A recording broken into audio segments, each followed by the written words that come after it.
Ustadz, kalau saya tidak taat kepada Rasulullah, emang kenapa?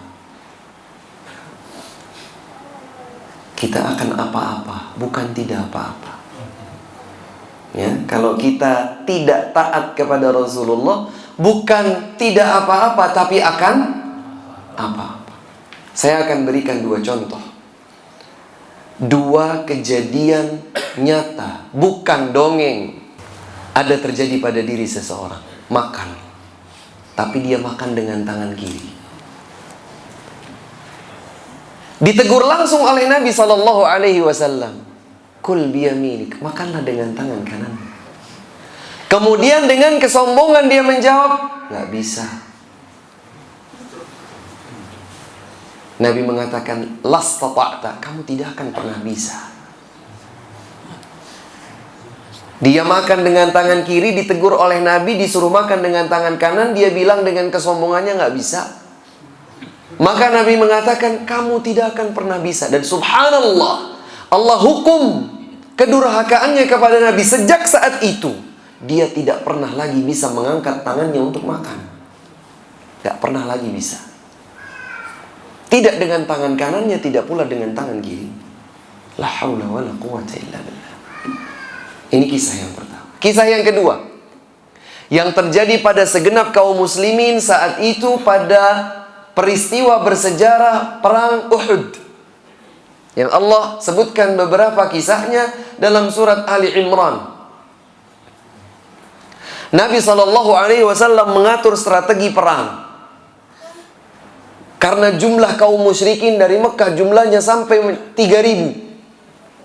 Kaum muslimin semula 1.000, kemudian berkurang 300 orang bersama kaum munafikin dipimpin Abdullah bin Ubay bin Salul. Tersisalah 700 orang. Bayangkan 700 menghadapi 3.000. Maka Nabi SAW mengatur strategi perang. Di antaranya adalah beliau menempatkan Abdullah bin Jubair Al-Ansari bersama beberapa orang ahli pemanah berada di Jabal Rumah. Satu bukit, anak bukit dari gunung Uhud di kota Madinah. Pesan Nabi hanya satu.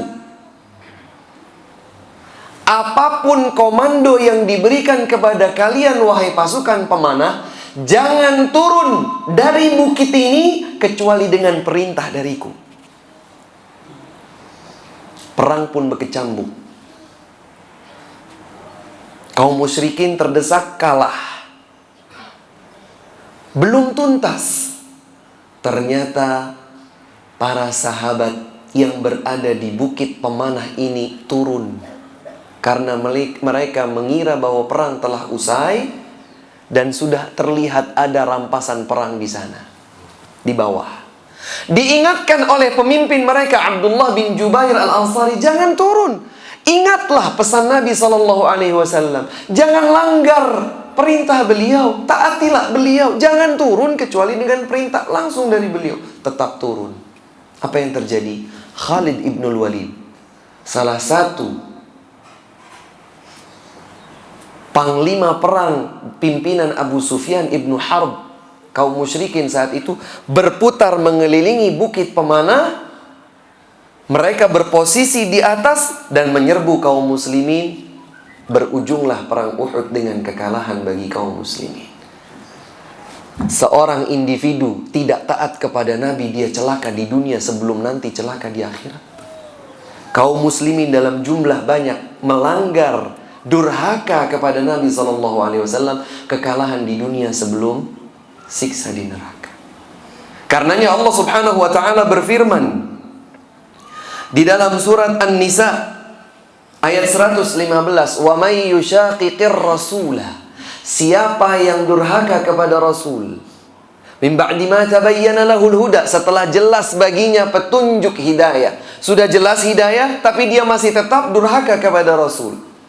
Wa yattabi' ghaira sabilil mu'minin, ternyata ia pun mengikuti jalan selain jalannya kaum mukminin. Apa yang terjadi? Nuwallihi ma tawalla.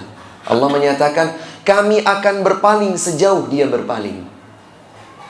Wa nuslihi jahannam, dan kami akan masukkan dia ke dalam neraka jahannam.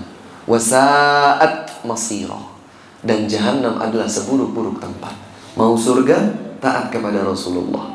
Tidak peduli kita masuk surga, silahkan abaikan apapun dari Rasulullah Sallallahu Alaihi Wasallam. Semoga Allah Subhanahu Wa Taala menjadikan kita semua sebagai hamba-hambanya, laki, perempuan, kaum mukminin dan kaum mukminat, hamba-hamba Allah yang taat kepada Allah, yang taat kepada Rasulullah, cinta kepada Allah, cinta kepada Rasulullah Sallallahu Alaihi Wasallam. Dan semoga Allah Subhanahu Wa Taala meneguhkan hati kita di atas istiqamah, bagi kita dan anak keturunan kita, bagi kita dan orang-orang yang kita cintai. Semoga Allah Subhanahu Wa Taala menutup hayat kita dengan husnul khatimah. Amin ya rabbal alamin. Ini yang dapat kami sampaikan, kurang dan lebihnya kami mohon maaf. Wa sallallahu ala nabiyyina Muhammadin wa ala alihi wa sahbihi wa sallam. Wa akhiru da'wana anil hamdulillahi rabbil alamin. Wassalamualaikum warahmatullahi wabarakatuh.